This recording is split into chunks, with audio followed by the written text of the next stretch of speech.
Hello, hello, hello.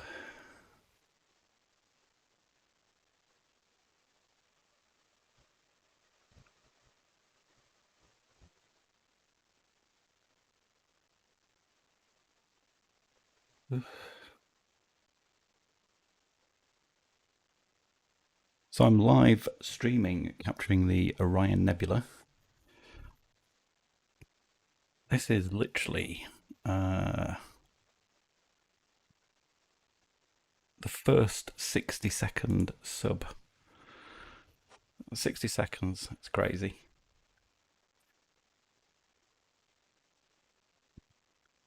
So in the sequence, I've got 60-second subs, 30-second subs, 180-second subs for each filter. We'll see what we get.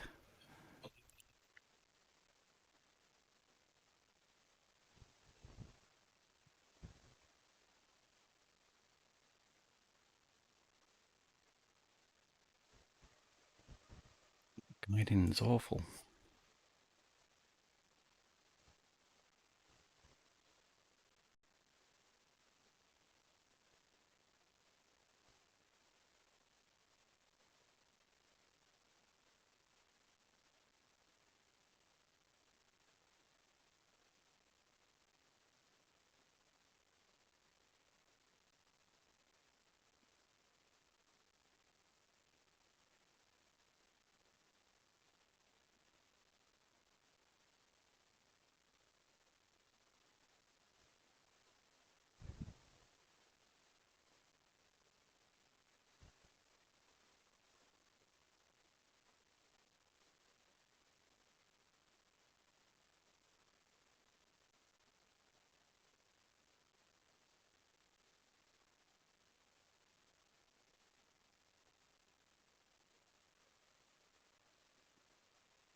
Just trying to drum up some viewers. I've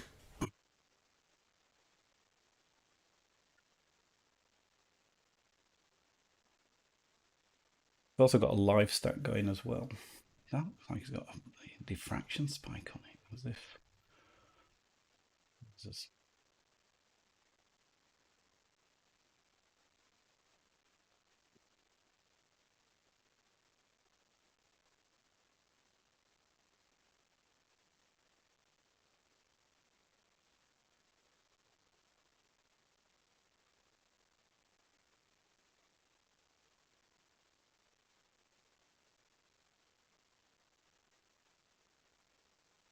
body's gone.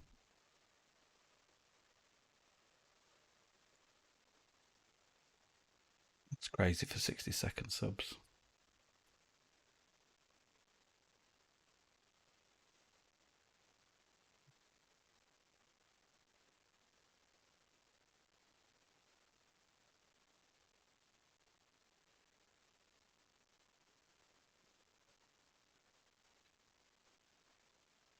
I've only ever captured a Ryan wide field before. I can't believe what I'm seeing for 60 seconds here, to be honest. Live stacking this as well in Pix Insight. It's currently got 7 60-second subs. The smoke there. Almost looks like I've left a batting off mask on, but I assure you I haven't, because I haven't got one on tonight.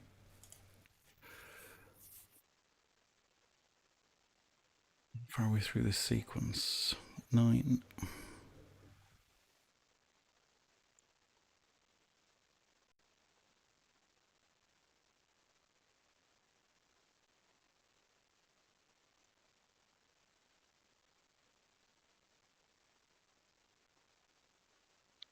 We got an annotation option off.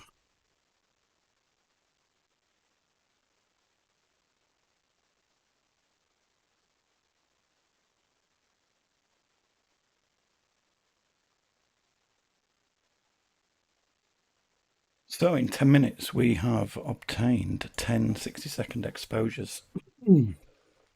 That is ridiculous.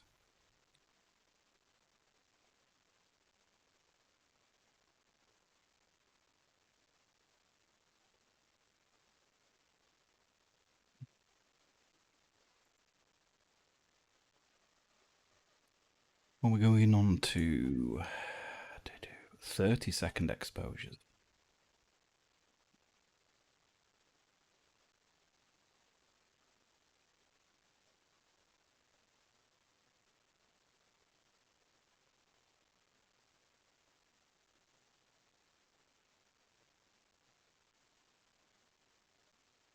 Oh, it says 60-second exposures.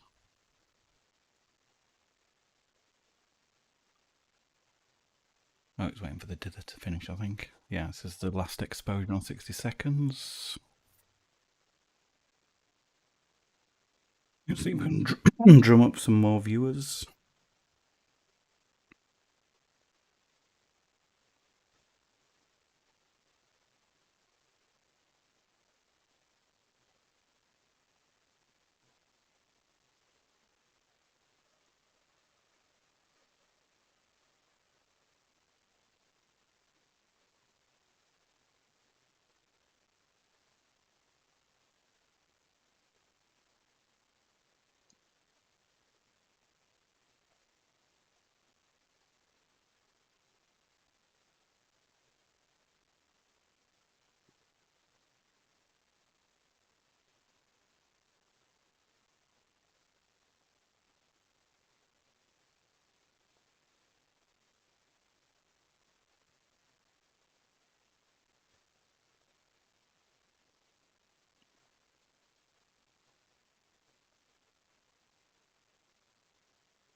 So we're on to 30-second exposures. What do they look like?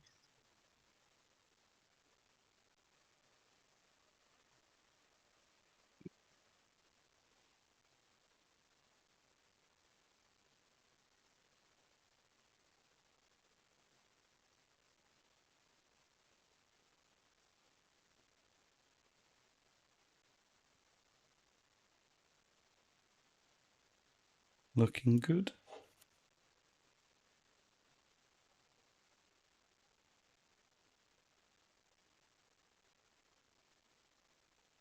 Ah, hello, Mazif, lol. Greetings, you're back for more Astro. Hello. I'm just seeing if I can get the Orion Nebula in reasonably quickly. I don't like rushing images, but this thing doesn't need a lot of time, to be honest. That is literally a 30-second exposure.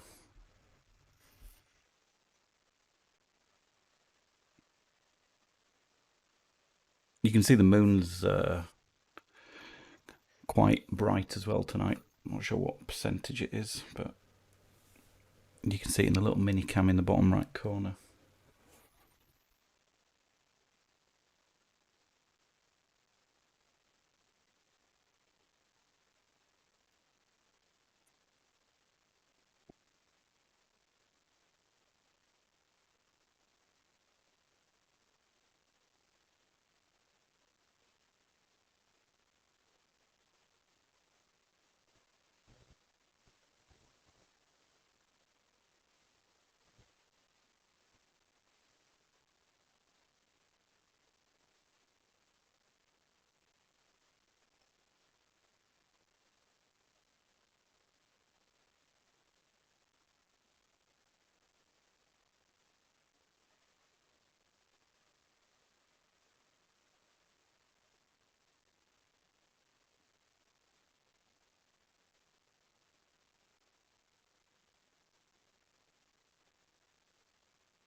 So have you been up to anything massive since the last live stream? There's only you in here. Don't expect many people to turn up on a Thursday evening, to be honest.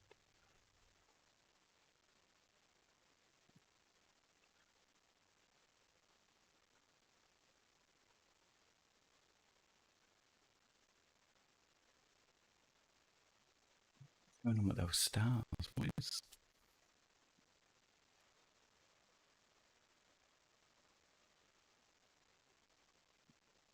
Hmm.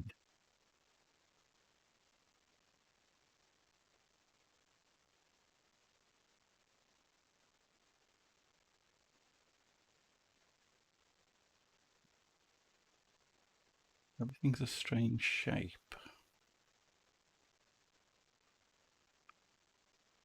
And I'm not sure why.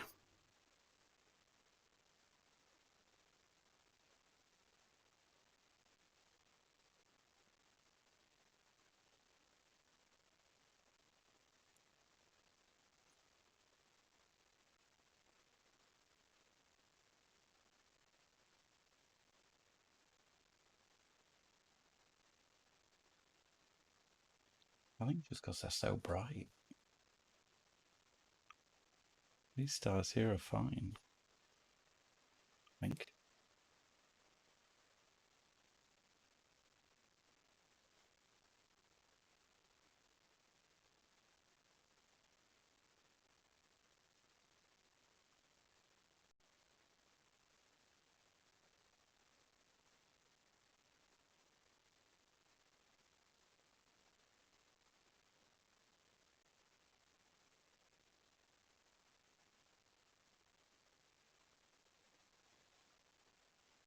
Well, this is the last of the 30-second exposures.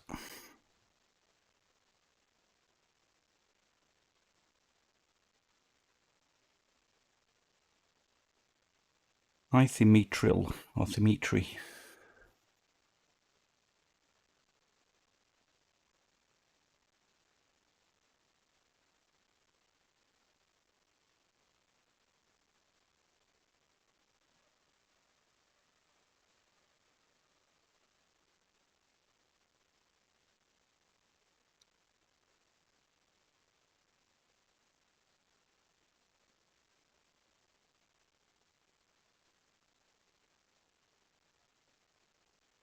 I'm not sure why I've got these diffraction spikes on these stars, because I definitely haven't used about enough mass tonight. Very odd.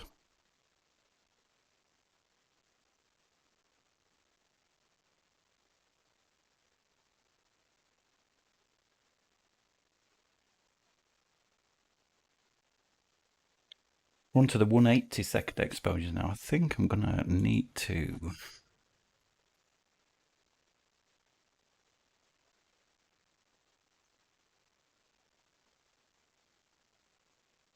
add some 10-second exposures.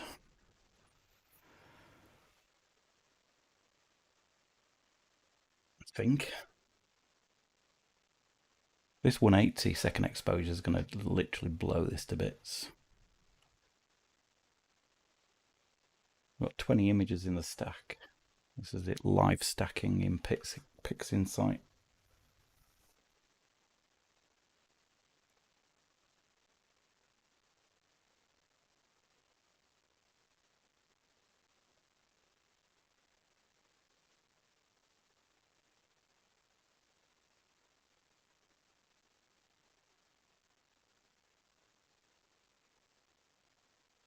I'm going to see what this 180-second exposure looks like.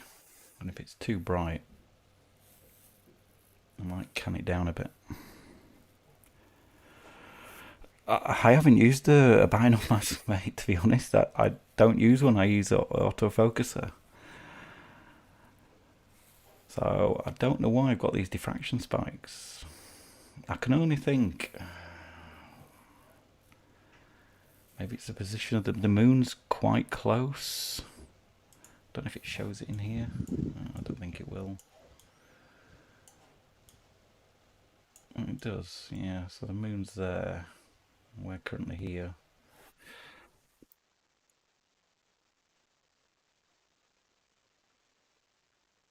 Yeah, there's definitely no batting off mask on.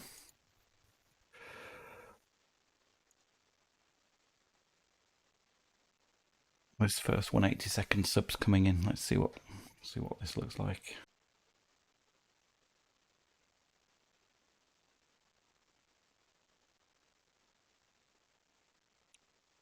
So here comes the second of the 182nd exposure.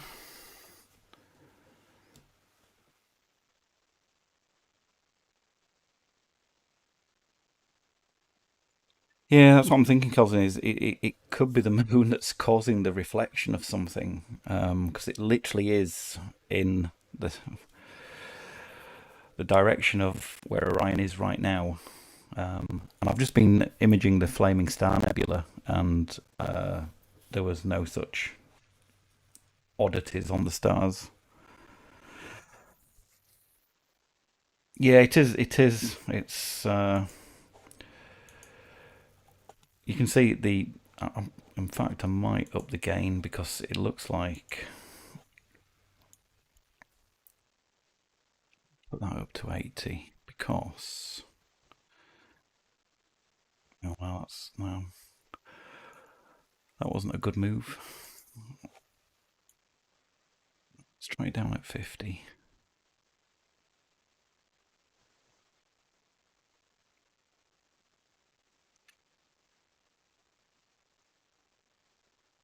No.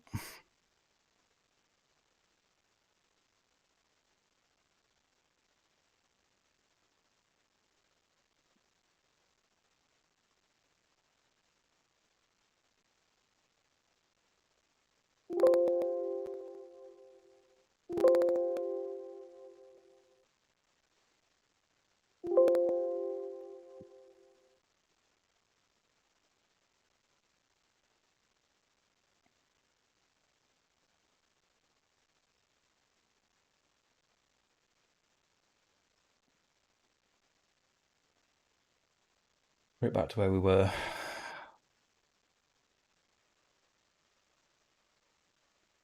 Yeah, I'm measuring it in arc seconds. Oh god, that's incredibly rough.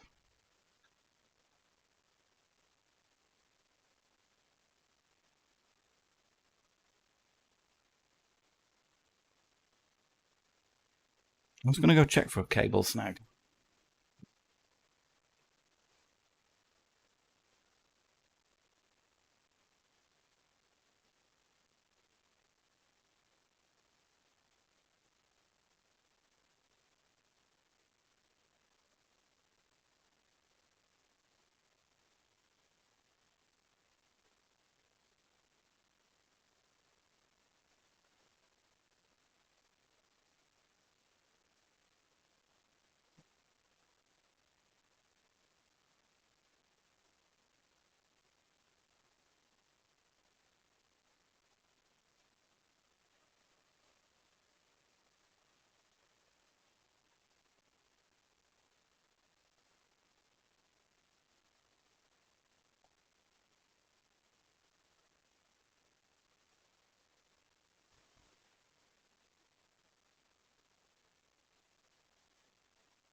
Hmm.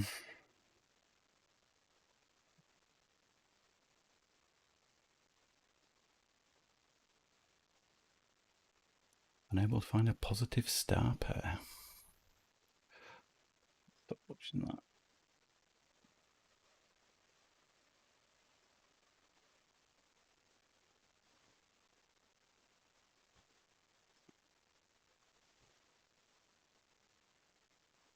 Let's open a 60-second, a 30-second, and a 180-second.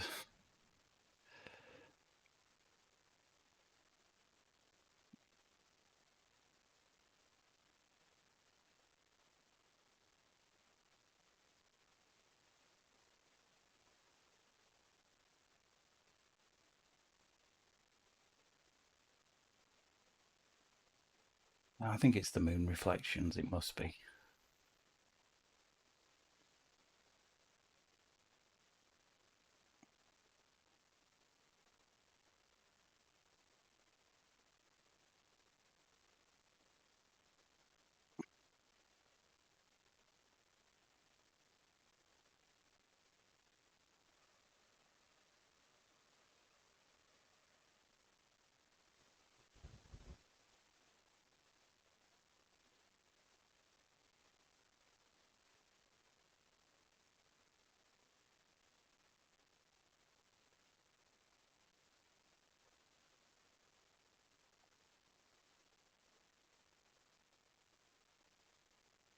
And 21.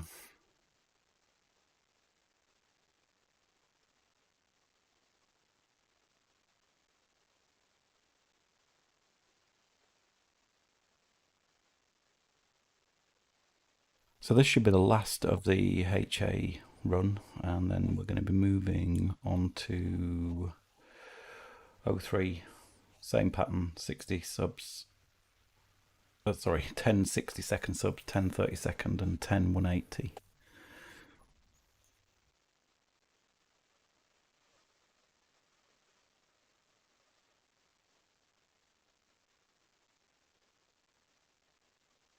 That's gone right up on that one. That last image looks like it was garbage. Have a look. Will be this one.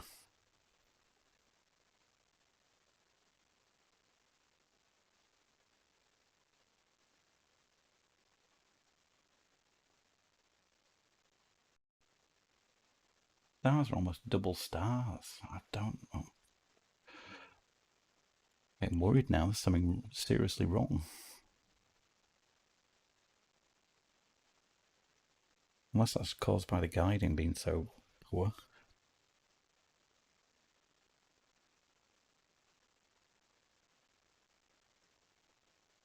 Were they on the 30-second subs? Yeah.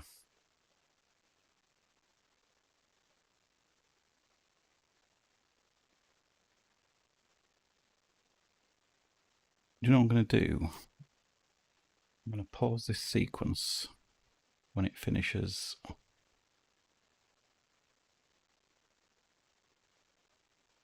This. Now we're only 30 seconds in. I'm just going to save that.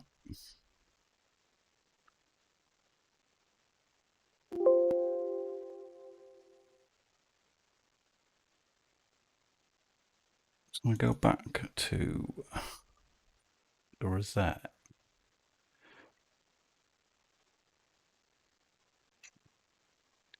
Reset all these.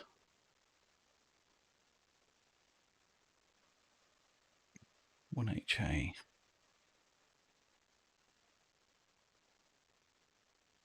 Start guiding center. Autofocus. I'm not going to re-autofocus. That's time to do it.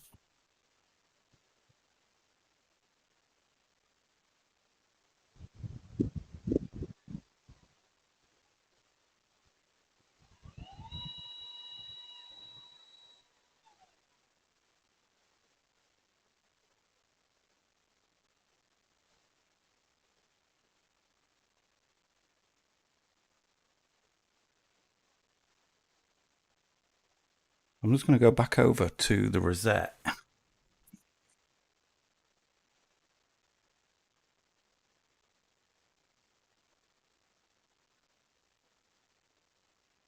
I'm going to have a look at the stars on here.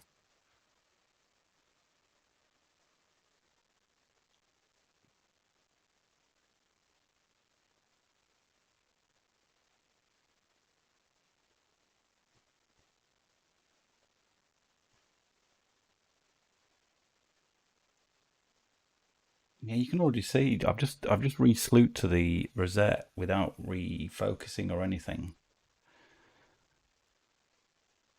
and there's no weird stigmatism, if that's what it was on there. I think it's just the angle of the moon. I'll just see what this image of the Rosette comes out like. It's going to be a 10-minute one. Maybe I should have done a lesser one.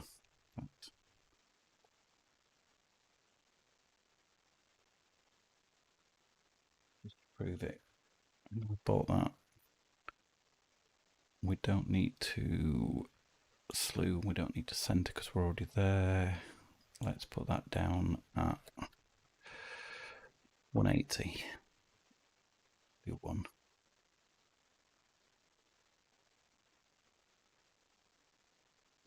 The guiding's come down as well now, down at 0.83. I think it was just the angle of the moon. We're literally only a few degrees to the left of Orion.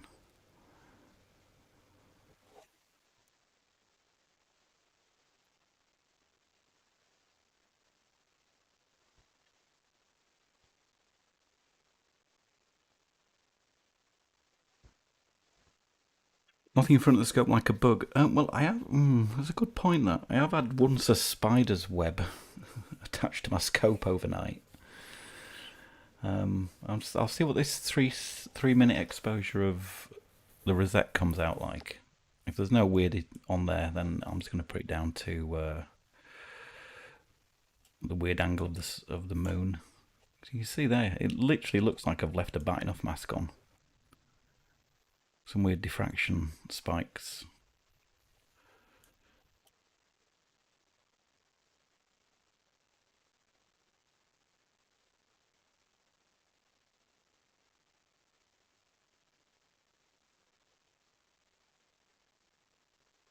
So anybody who's joining now is like, that's not the Orion Nebula, that's the Rosette Nebula. It's like,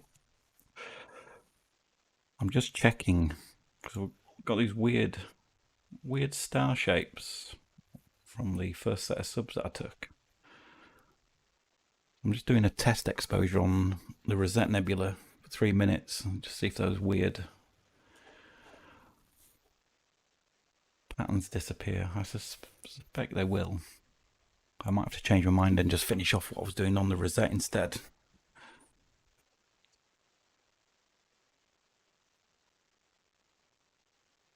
60 seconds to go. What's the guiding like? And we're back over 1. Be okay. You can see how bright the sky is on the PhD screen. You can see the massive moon on my camera.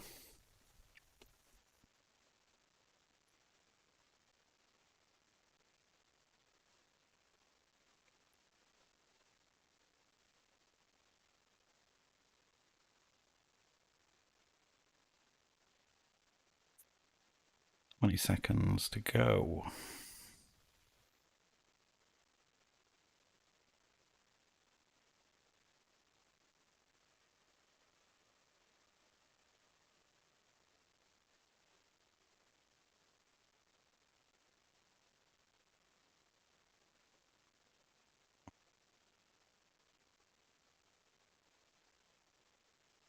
I can already tell it looks okay. Let's open that in PixInsight.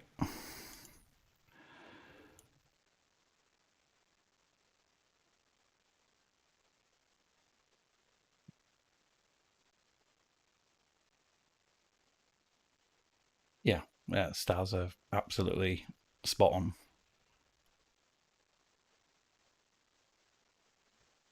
That literally is some weird effect of the moon in the picture on Orion. So I think I'm going to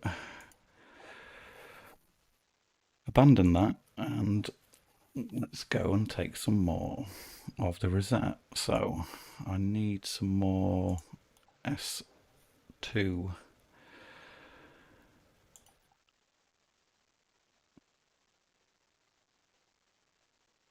Let me just check. No, I'll go for 12. So yes to that. So I want it to refocus.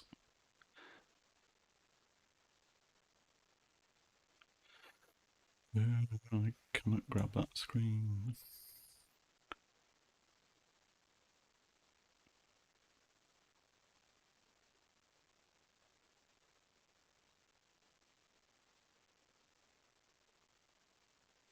You're from the US, Tucker, Georgia. I've heard of Georgia. I've not heard of Tucker. I presume that's the town or city you live in.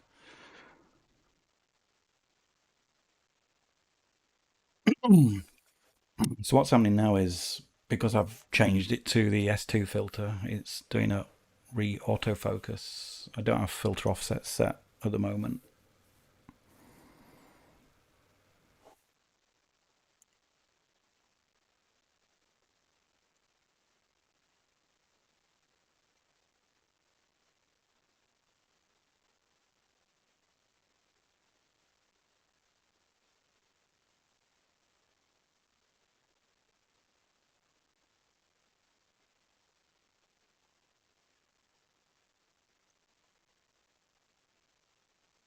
Hello, China. Hello, Lubo. Thank you for joining.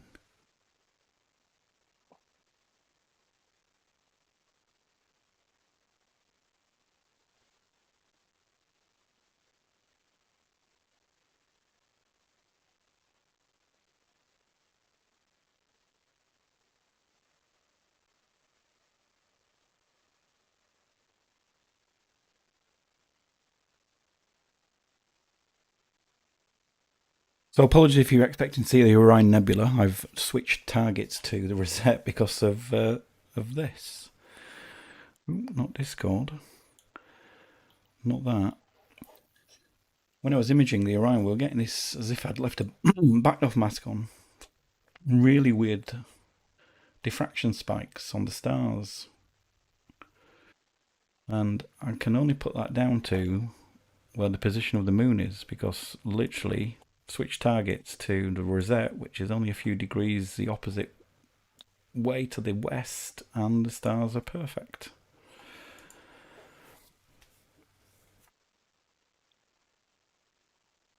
So the autofocus run, not familiar with it. What apologies, what my focuser has done is it sent the focuser outwards about 5 steps times my step size, taken an image, and then it's measured the star HFR as something around 8.5. Moved the focuser in, taken another image, measured it as just over 7. It's basically pulling the focuser in, and it's calculating. Currently, it thinks that this spot here will be the best focus position. Will get me the lowest HFR, and then it's now going back out of focus.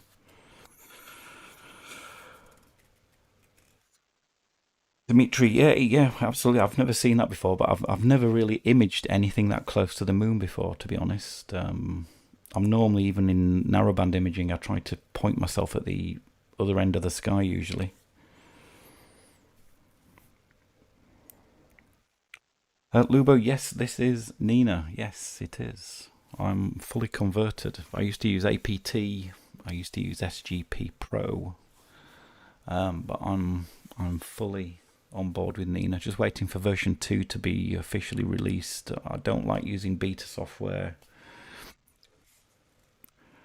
when you spend all this time imaging for it to crash or fail, and I'm sure it doesn't. But I'll wait. I'm happy to wait for all those new features in version 2 to come when it's officially released as out of beta.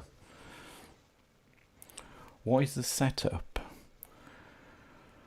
So I have a Skywatcher Esprit 100 ED triplet.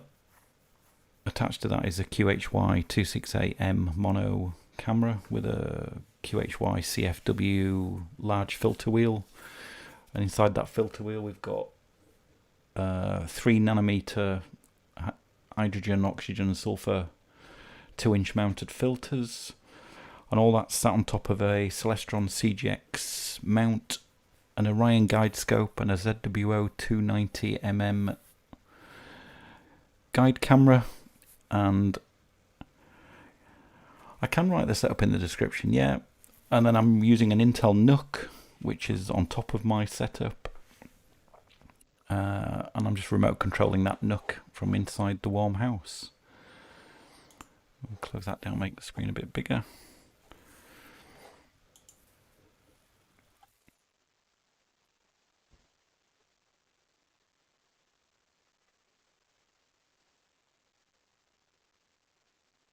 Load the last image of the Rosette up because there's nothing there.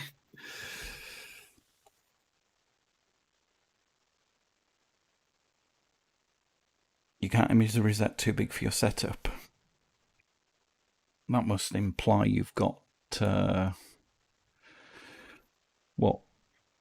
Well, at 550mm it fills the frame quite nicely, so I'd imagine you've got something larger than that.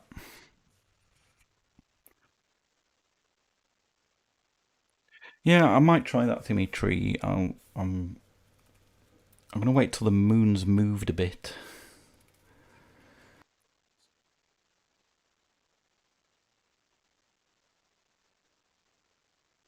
What I should be able to do is, I'll leave those on screen in case anybody joins. I might try a live stack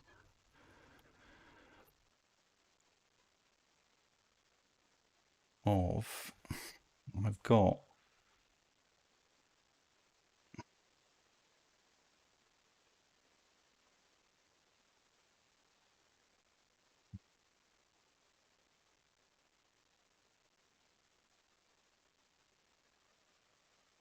I'll let that start live stacking.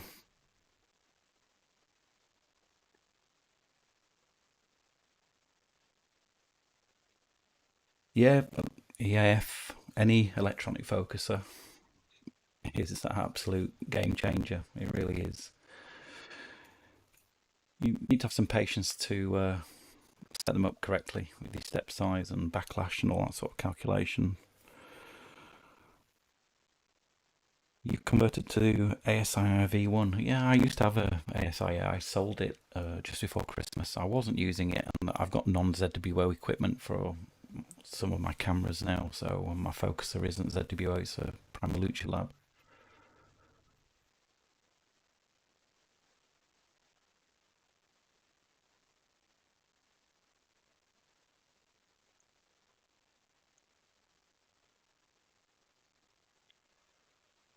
See how that live stack gets on.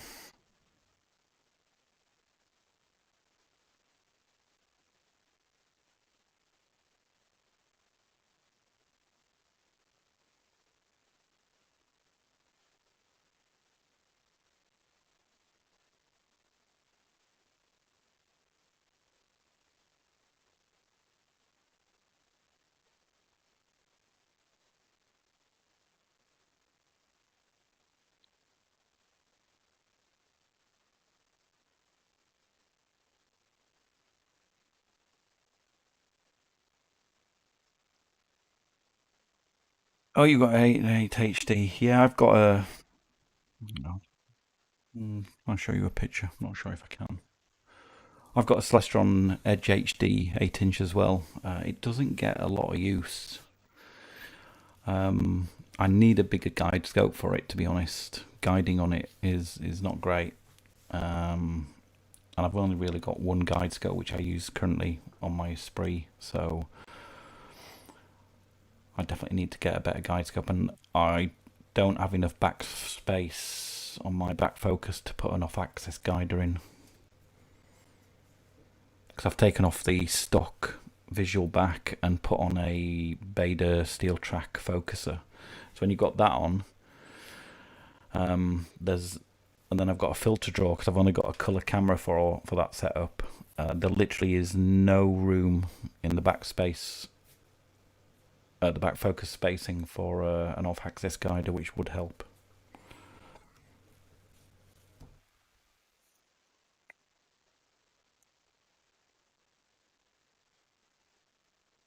So this is a live stack of the Rosette.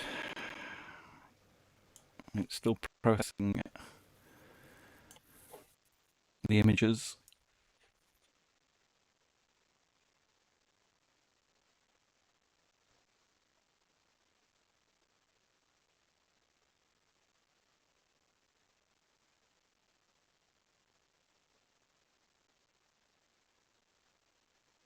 If anybody's got any questions they want to ask me about my setup or my workflow, you're right, Maz. It's the easy decon, easy denoise, easy stretch. I use all of them in my post processing at the moment.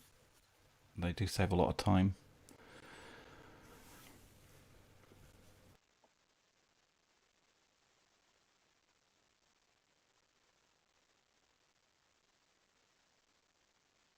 Guiding's not good.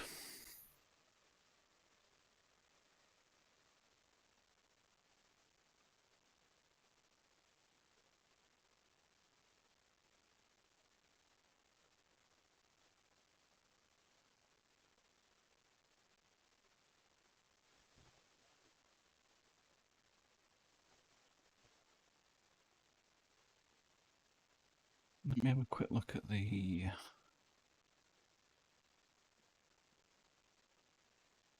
orthogonal. Is not that bad. 0.6. Hmm.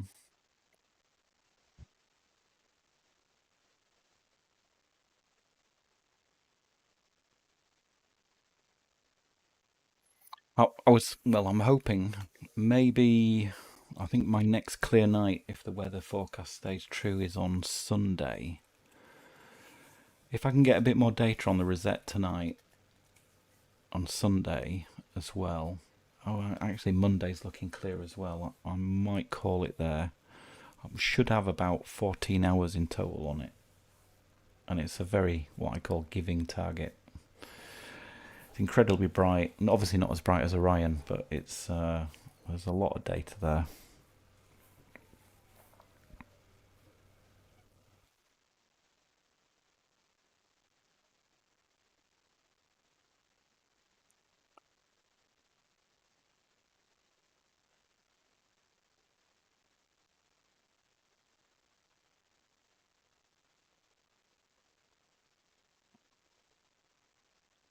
So we're about 120 seconds away from the first sulfur image.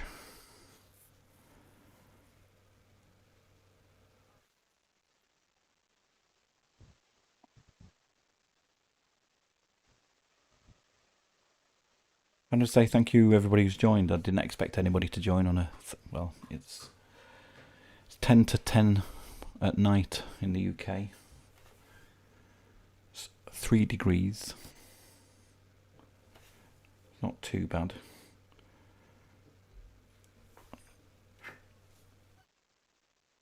And if you can hear a cat meowing, my cat is trying to get out of the door. Just bear with me.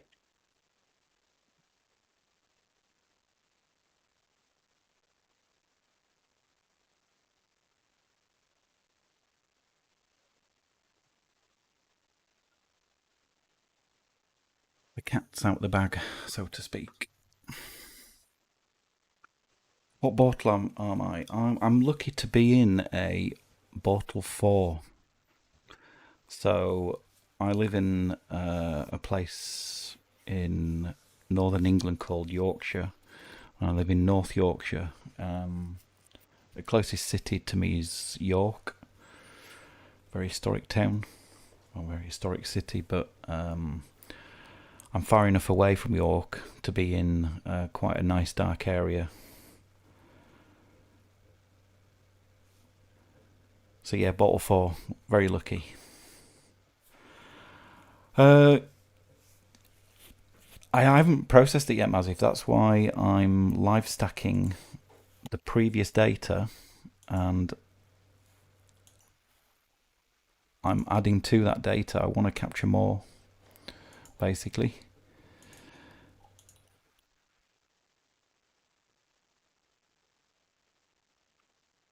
So that's a live stack of my previous collection, but I want to get some more data on it.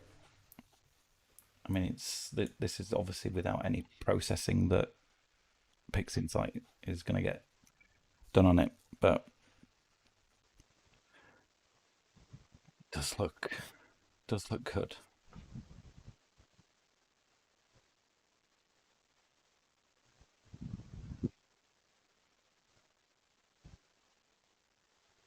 Let's see if I can add that additional HA image in. Yep, there it comes in. So there's the first sulfur image.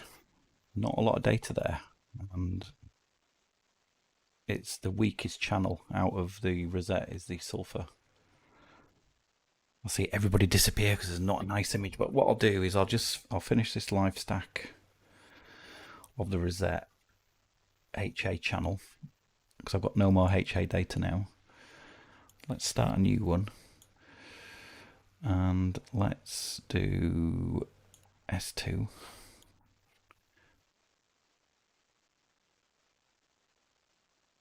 And I'll start live stacking the S2 data. You've got a Frankenstein set up. My guide scope is a 60mm 700mm Sky Watcher from me. Tape the tubes together. Right, okay. I'll say good luck with that. Only little play for focusing of the guide camera. Yeah, you want to make sure that your guide scope doesn't move at all in relation to your main tube, otherwise you're going to get some really weird guiding results.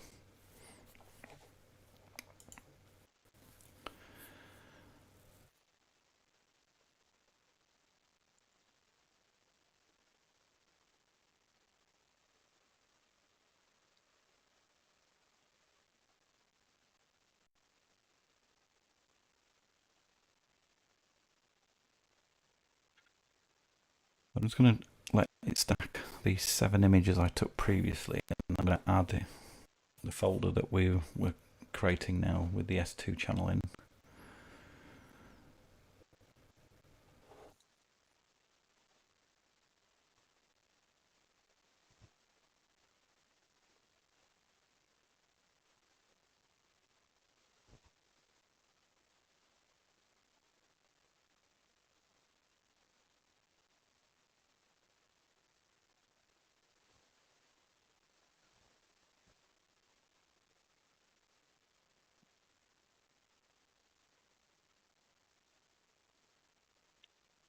Okay, so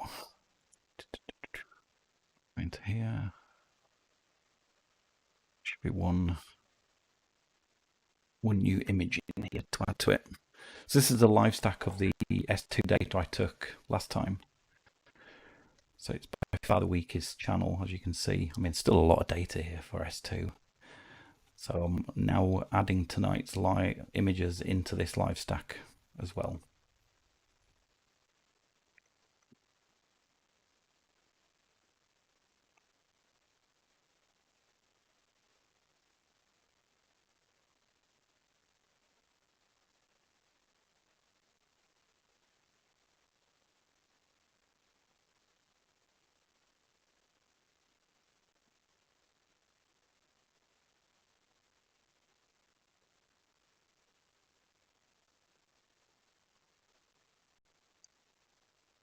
I just want to get a really good image of the Rosette. I got one last year, which I took with my ASI 071MC camera, which I no longer have. And I didn't shoot it with my 2600 colour, so it was always going to be one of my first targets because it obviously disappears quite quickly. When you get into February, March time, it'll be disappearing along with Orion. You live in a Bortle 8, 2.5 hours drive from a Bortle 2. Wow, Bortle 8. That's a challenge. You're already fighting against light pollution.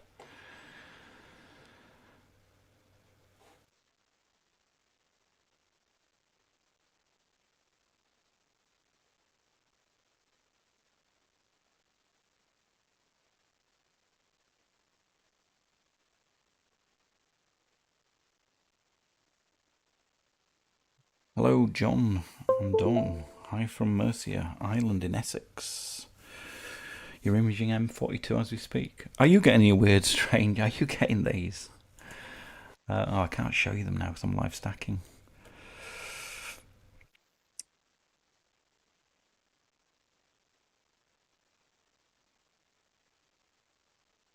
How are you coping with the moon, John?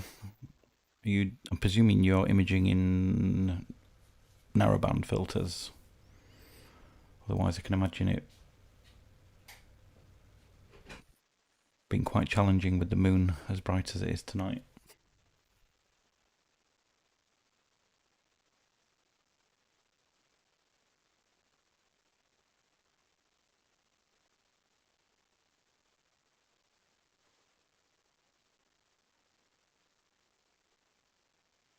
Hello from Colorado. Hello.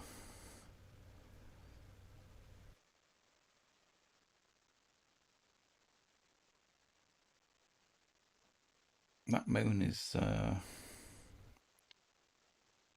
very bright.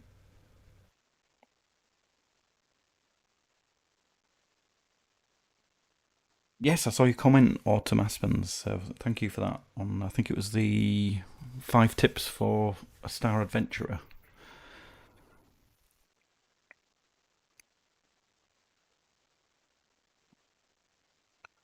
Yeah, you got to be careful with batteries at low temperatures. They don't survive very long. You can give them some thermal protection, wrap them in something, and put some of those heated hand warmers around them. That will certainly probably help. But -12 is not something we get in the UK a lot of. We did get down to -14 or 15 about 5 or 6 years ago where I live. It was absolutely freezing. Only for a day or two though.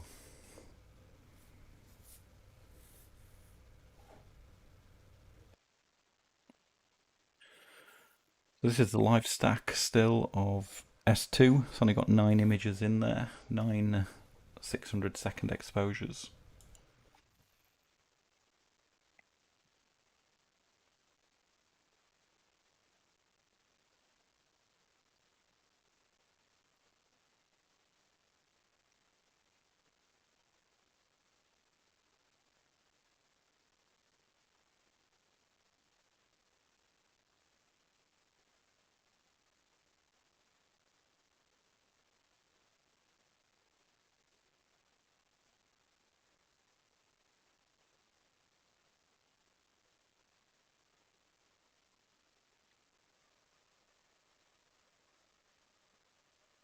Oh, thank you, Lubo. I appreciate that very much. Subscribing. I do need to do some more videos, keep the channel active. It's really difficult. Anybody who makes YouTube videos, the amount of effort that goes in, even for my own professional looking ones, there's so many outtakes of just fumbling your words. So, big respect to people like Trevor and Quiv for the amount of effort that I know it takes to put together videos like that.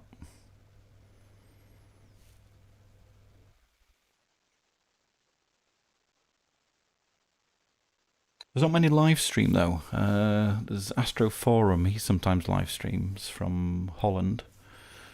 And who else have I seen live streaming? Not many from memory.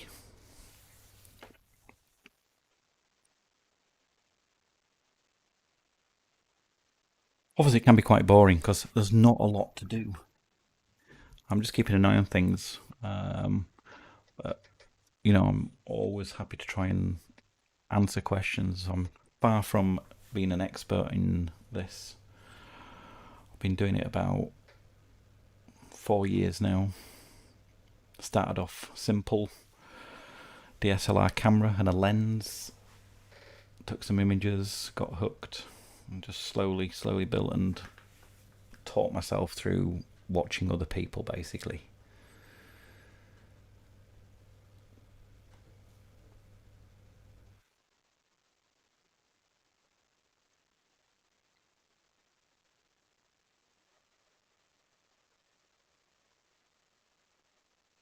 I'm going to disassemble my imaging train over the weekend as well because I don't know if you notice over here we've got a dust mote and we've got one here which I know I'll be able to calibrate out with flats, but my OCD kicks in to say I need to find out what these are.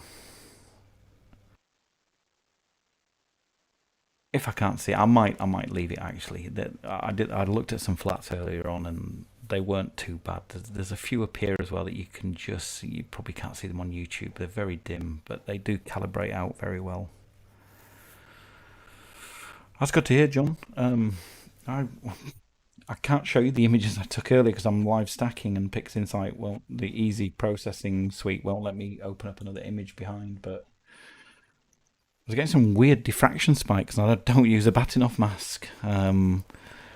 Repositioned to the Rosette, they disappeared. I suspect if I slew back to Orion, they'll come back.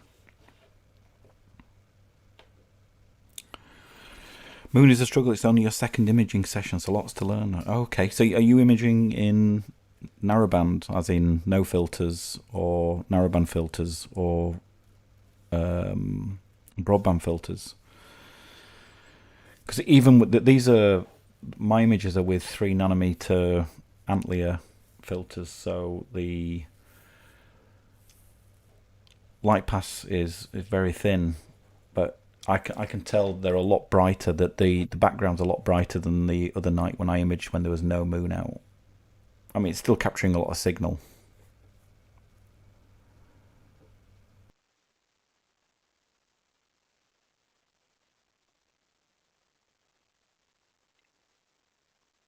So that's just stacked. Yeah, we've got 10 in there now. So this is the S2 channel for the Rosette,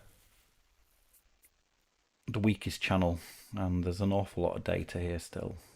The HA channel is unbelievable. I think it's going to come out into a really nice image. I might do a video of me. I won't do all of the processing, but I might do a video of me processing in PixInsight.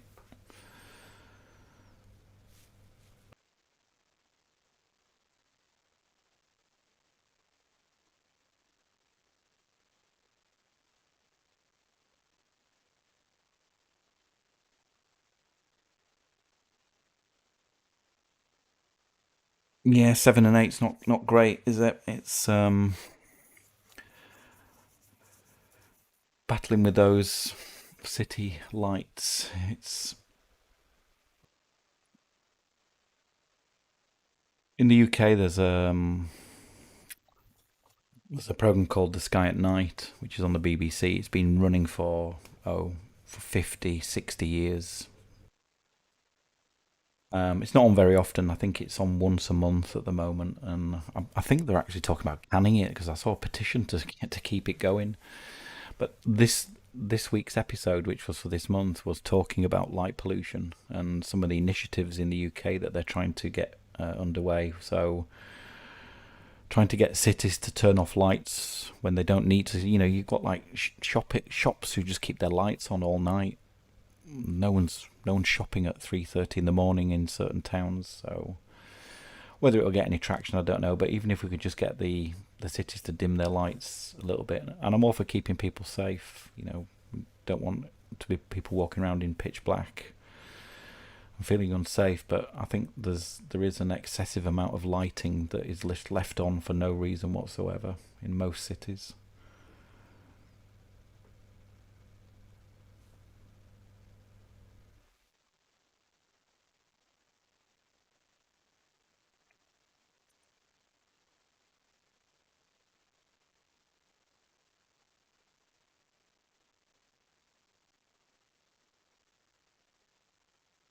Yeah, sorry, Astroforum, and that's yeah. I've forgotten. Chuck does stream live as well. You're absolutely right.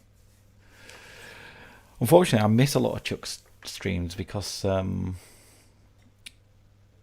the time difference. I've caught him a few times.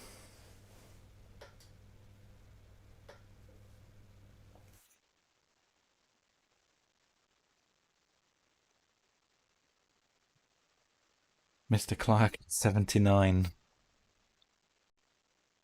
Hello, Mr. Clarky. So that's my live stack of the S2 channel. Got 10 in there. We should get another image. Oh, we're halfway through.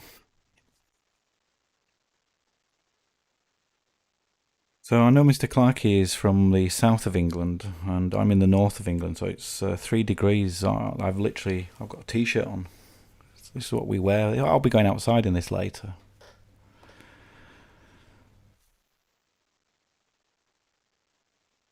Practically summer for us. 3 degrees.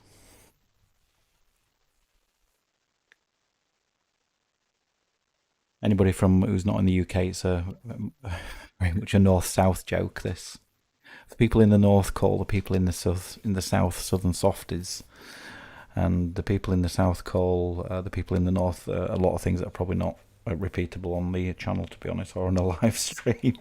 All in jest and all in good humour, to be honest.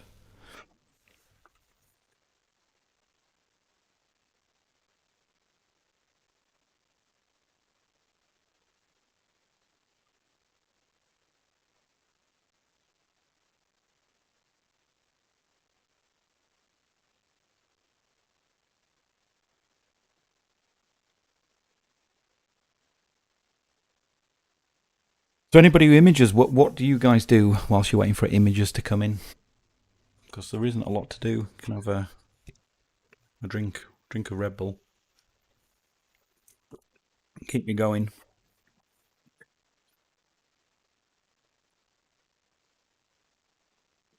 I'm not at the position yet where I would literally go, right, I'll go to sleep and I'll just let things carry on.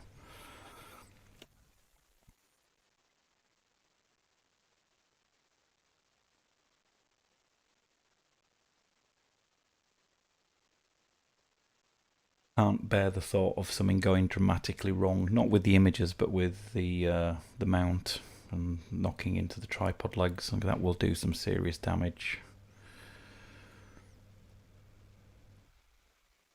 The CGX has actually got hard stops on it, but you can still do some damage. I've tried. I've seen where the hard stops are, and probably burn out the motors in the mount if it tried. It's literally done it once on a Meridian flip. When it just kept trying to go down and down and down, and was being stopped. So I'm not at that time yet where I'm happy to go. I'll go to sleep and leave it and wake up at 4 or 5 o'clock and see how we've got on.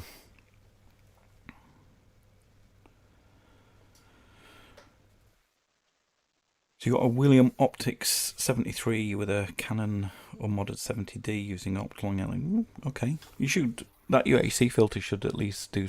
It'll take some of the moon glow out of the night sky.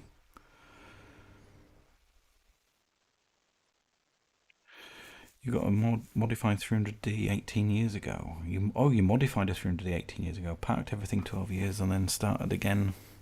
Yeah, I mean, so much has changed. Even I've only been doing it for 4 and a bit years. No, in fact, yeah, I can't remember if this is my 4th year or 5th year. Well, anyway, a lot of things changed even just in the last few years. So many things coming along.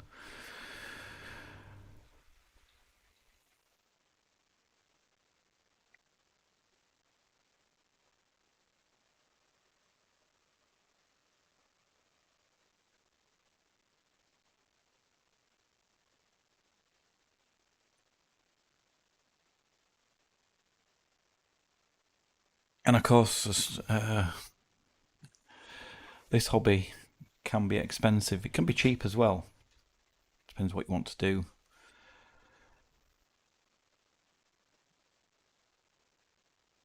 So there's always excitement when new goodies are announced.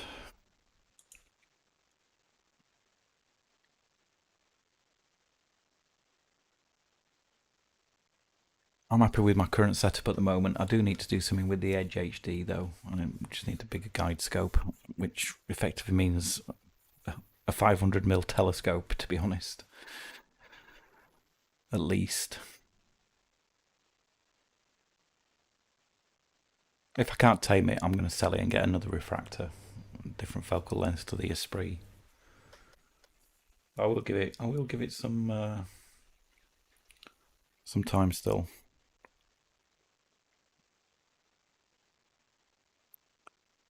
Your new neighbours have tons of very bright lights at their house.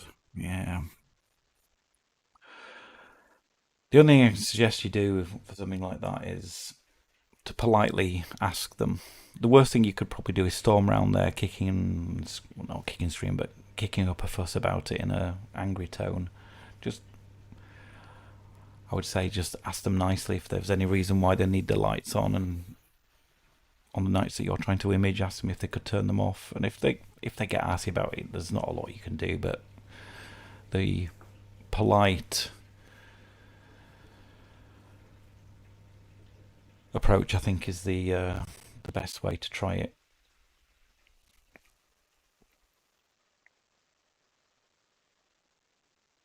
Yeah, so where I live, Lubo, the because I live in the back end of nowhere in the outskirts of a village, the council turned the lights off in our street. I'm fortunate to live at the end of a close, so my back garden literally backs onto nothing. So the street lights are at the front of the house, which don't really interfere, but the council do actually switch them off remotely. I think it's 12 a.m. in the summer, and I think they'll go off tonight at one a.m. But I've noticed sometimes I'm just looking outside. Yeah, it's on at the moment. The front of the house. I have noticed that sometimes they don't switch off, and then suddenly they'll start switching off. So whether there's a fault with how they do it, I don't know. So we've just had another image into the stack. So this is the S2 stack now. Got 11 images, 2 from tonight and 9 from the previous night.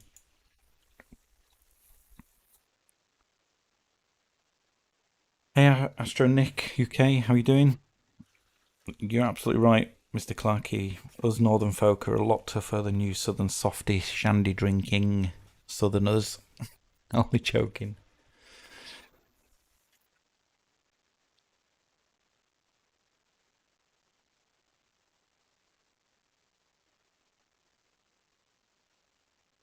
So you're probably thinking, Astronic, that is not Orion, and you're absolutely correct. It's not. So I can't show you the strange oddities. When I was imaging Orion, the stars in the field of view almost look like I've got a batting off mask on them, but I haven't.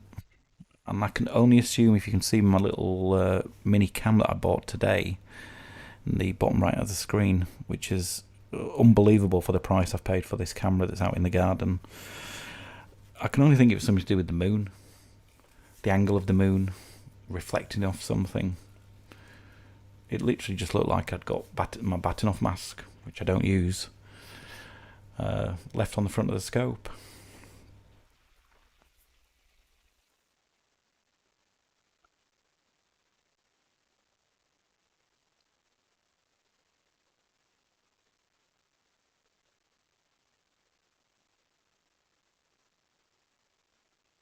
Used to do Milky Way, so it's still on my bucket list. So I've been out so many times with just my camera. I've got a 5D Mark III because I do some normal daytime photography as well when I can, and I've got some nice wide angle lenses as well. Um, and I've been trying to capture a really nice picture of the Milky Way. I want to get the arch. A couple of years ago, we went down to the south coast in England to a place called Durdle's Door. It's a very historic, iconic place where there's a hole in a rock formation in the sea, and the Milky Way rises literally at the right time, pick the right month above it. Unfortunately, we went down for about 4 days, and it was cloudy every single day. So I do want to actually get a really good picture of the Milky Way at some point. Not from my back garden, because most of the core will be out of view.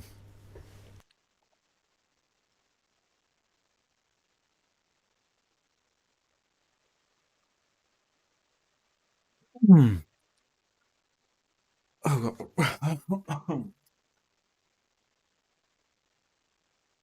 a drink.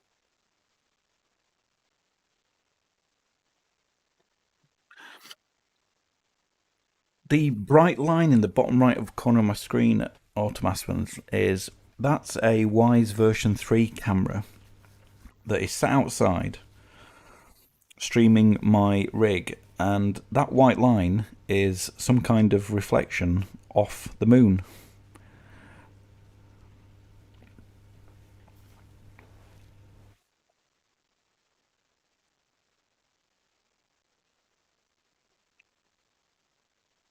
Yeah, f1.4 will be that's a light bucket and a half for capturing the Milky Way. So my 24 mm lens is only 2.8 f2.8. It'll still capture a lot of detail, but yeah, f1.4 will be fantastic for Milky Way stuff. Cheers, Mr. Clarkey. Do appreciate it. Might see you online at some point.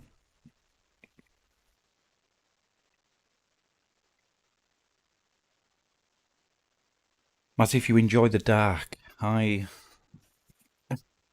get scared of the dark. I'm okay in my back garden, but about an hour away from me is something called the North Yorkshire Moors, which I think they're actually a Bortle 3 site, possibly two. I don't think they're two. That's more. No, they're three. It's very dark either way. And I once went up there on my own, very isolated. Parked my car up, got a camera out, my 5D and a lens. I was trying to shoot the Milky Way, and I just start to hear things. And in the UK, we don't have the worst animal we have in the UK that could probably do you some damage. Is we have a snake called a adder, and we have adders on the North Yorkshire Moors. There's a couple of places around the UK where they can kill you. There's not many people die from snake bites in the UK, but if you left untreated, it would eventually kill you. So I get it into my head that I hear this noise rustling in a bush. That's an adder, and it probably isn't because they like coming out in early mornings and through the day. They're not a nighttime snake, but could be a rabid sheep. Or a cow. We don't have coyotes or bears or spiders that can do you any damage, but I just get scared on my own out on a night when I'm away from the house. So I don't do it very often, but and I always build myself up to think, right, I'll go out tonight, 2 o'clock in the morning, I won't get scared, but I end up getting scared and driving home. Stay there for about half an hour and then pack up and come home.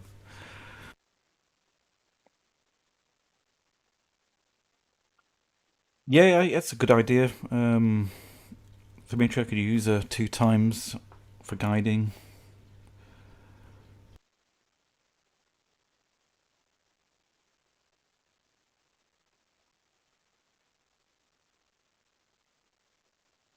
I've asked them and so the other know, and they say they can do what they want. Unfortunately, okay, well, if they've got that attitude, there's not a lot you can do.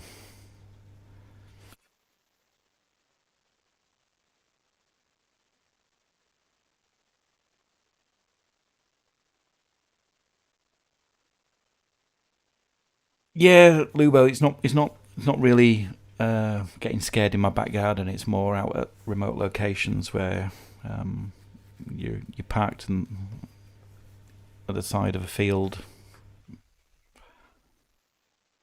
trekked somewhere and had a look and set up on your own in the middle of nowhere. I'm absolutely fine at home.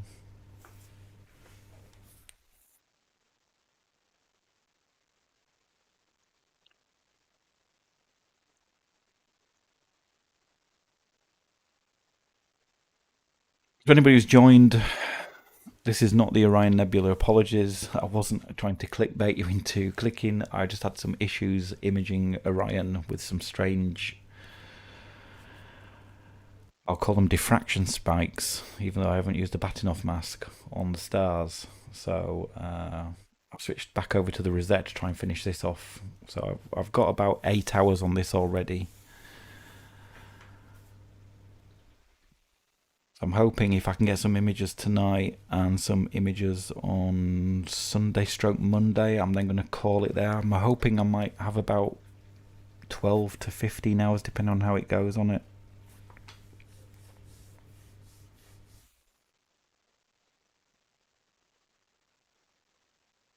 Yeah, if you're a couple of hours away from a bottle two, that's impressive. I think the closest I've got is something in the UK called the Lake District, and it does. I think it's either bottle three, maybe two. That's about a 3 hour drive for me.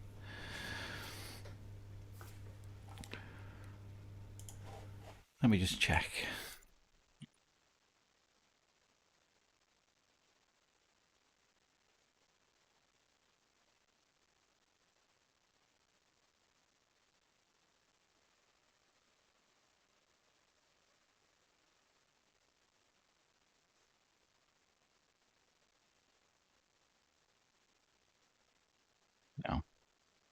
I'm sure it's a 2 or a 3. It's probably more a 3, to be honest, because it does have some small towns, small biggish towns around there.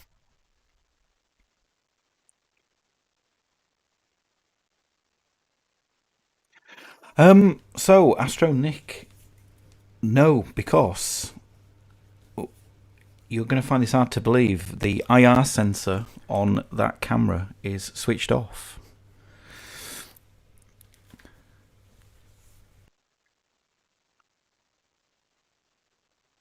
It also has a mode called off, near, and far.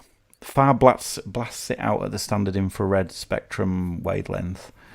Near transmits it at 960 nanometers, I believe, which I'm told shouldn't affect imaging. I am going to test it later on, not tonight.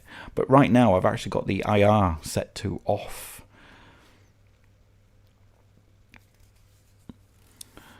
So it was one thing I was conscious of, and the reason I chose this camera, that these cameras are only available in the US, but I found someone on eBay selling them, so they're literally $30. Astro Patriot, his last review is basically of the camera, and when I watched that, it's like, well, I'm getting one of those. So in the UK, I ended up having to buy one off a guy who imports them in on eBay, and paid £43 for it. But it's fantastic. For the amount of money I've spent on it, it's like I'm super impressed.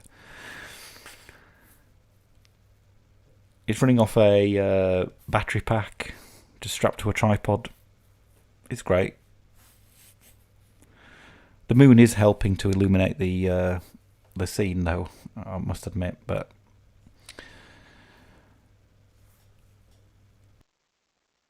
what I'm going to try when the moon's not out is I'm going to take a couple of images with the infrared near option off, and then I take a couple of images straight away with the near infrared option on and see what it does to the image, if anything.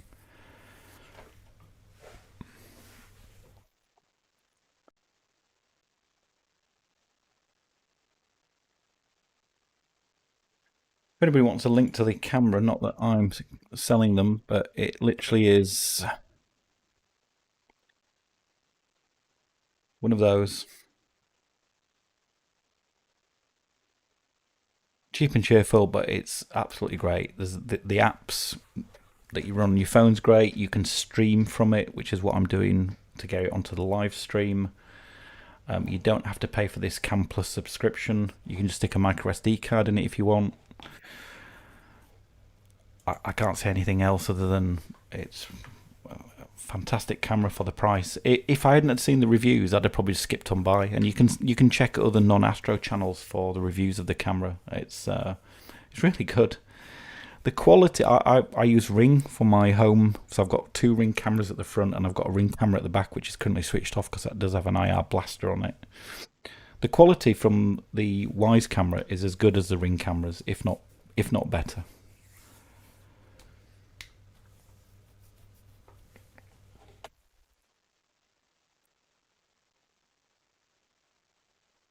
So we're on image 5. I'm live stacking the S2 channel in PixInsight. Got 12 in there. This is the weakest channel of the Rosette.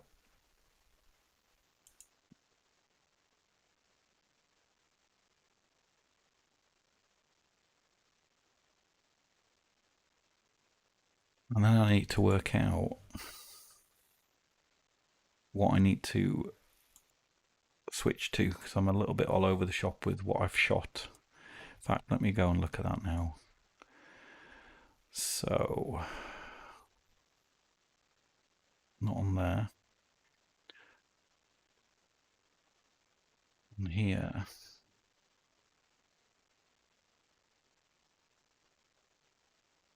HA I've got 22. O3 I've got 22. 8 S2. And I've got 12 going, so I'm going to have 20. So I need to do another 2 S2. And then I'll have 22 of each.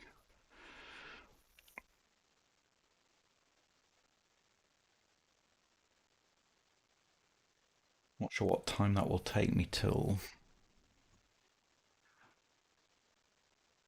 We'll do a meridian flip in about 39 minutes.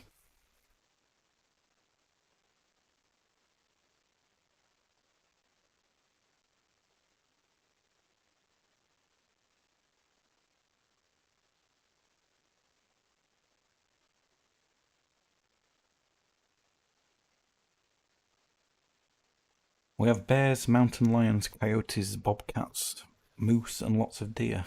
I figured if it's my time, it's my time.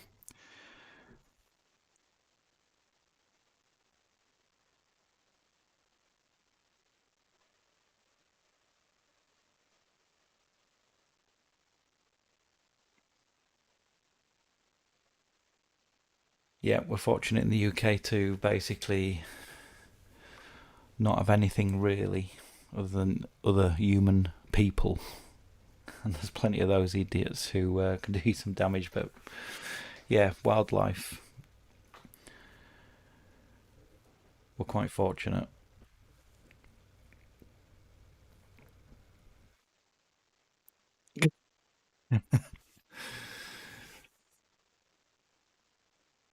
I won't tell anybody, Clarky, about that.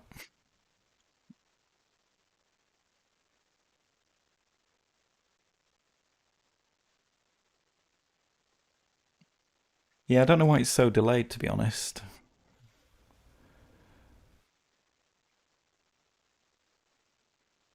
I'll have to check my settings for next time. That guiding's going back up.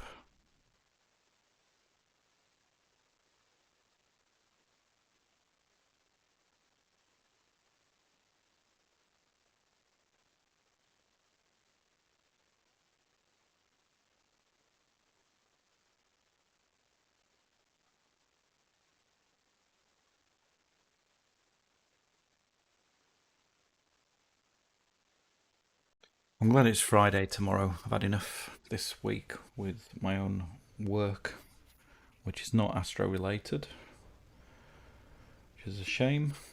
Just checking the cloud coverage. Oh, it's showing us complete washout for tomorrow night now. Sunday night's looking okay, and Monday night's looking okayish, but we've obviously got. Have we got a full illuminated moon on Sunday?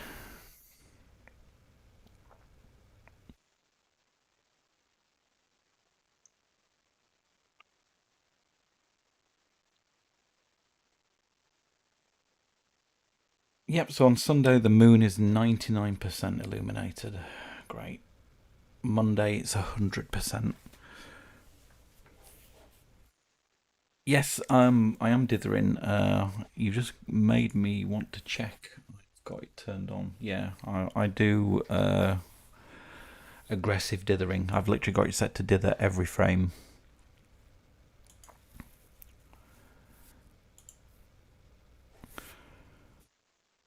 Greetings from Dubai. Hello, Jan Atonis. Hello, thank you for joining. The southwest of the US is nice, 4 stars once you get outside of the populated areas. Absolutely. I think anywhere in the world where you can get out of the populated areas, you can see some nice things. I think when this COVID thing calms itself down, if I get to go away on holiday with my family again, unfortunately, the last times I was in the southern hemisphere, I wasn't really into astro, so I, I I just wish I could go back and have a look at what I could have seen there. So I think in 2015 I was in Mauritius, in 2012 I was in Barbados, and I imagine that the some of the night skies over there are going to be a lot of things that I can't see over here. But I'll obviously be only able to take a camera and a lens. Really, I won't. I don't really have a portable mount, and I wouldn't even take a portable mount that far. I don't think.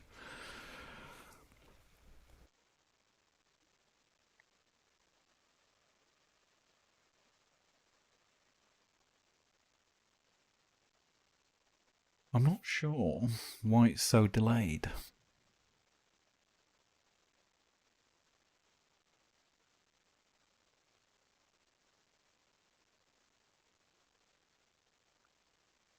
I'll have a look into that for next time.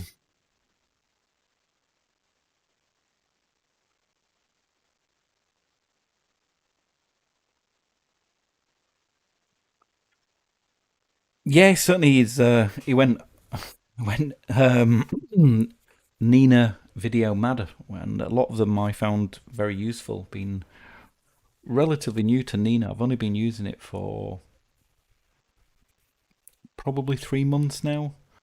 I spent a lot of time on APT and SGP. And of course, I used to use something called Canon EOS Backyard, which was when I just used my Canon camera. I remember watching a YouTube video of all the features it could do, and I was like blown away. I was like, "What? I don't have to use an intervalometer now?" It was a game changer using software for the first time.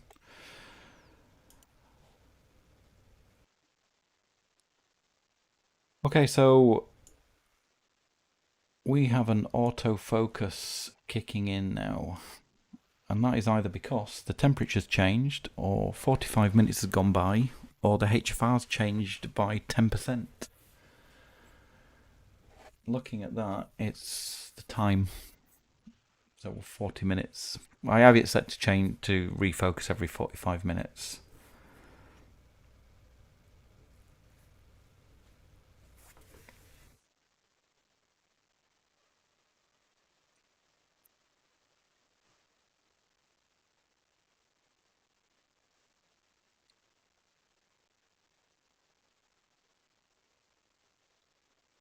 So we've now got 13 images in this live stack.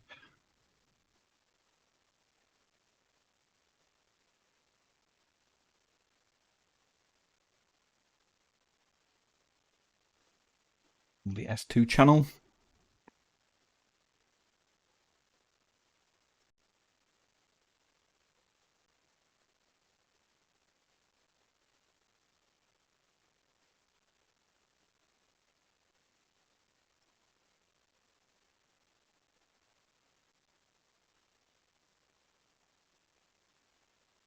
So what we're looking for in this autofocus run is a V curve. You generally, I never really get a true V. I'll get more of a U curve, which is good enough.